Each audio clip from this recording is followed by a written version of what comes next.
rubyiruko mwifuza kwitabira amarushanwa ya Art Rwanda ubuhanzi ubu noneho tubasanze iwanyu.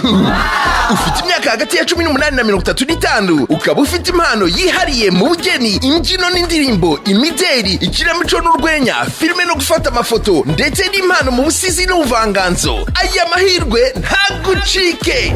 Amarushanwa y'ibanze tuzayasoreza mu mujyi wa Kigali ku itariki ya 29 na 30 Nzeri mu ngoro y'ubugeni n'ubuhanzi mu Rwanda, Rwanda Art Museum iherereye i Kanombe. Abifuza kwitabira irushanwa mutegura ibihangano byanyu. Icyitonderwa, umuntu yemerewe kwiyandikisha muri kimwe mu byiciro byavuzwe haruguru, kandi abifuza kwitabira irushanwa baziyandikishirizaho amarushanwa azabera ku munsi w'irushanwa. Ukeneye ibindi bisobanuro, sura urubuga wa@artrwanda.rawa cyangwa utwandikire kuri info@artrwanda.rawa.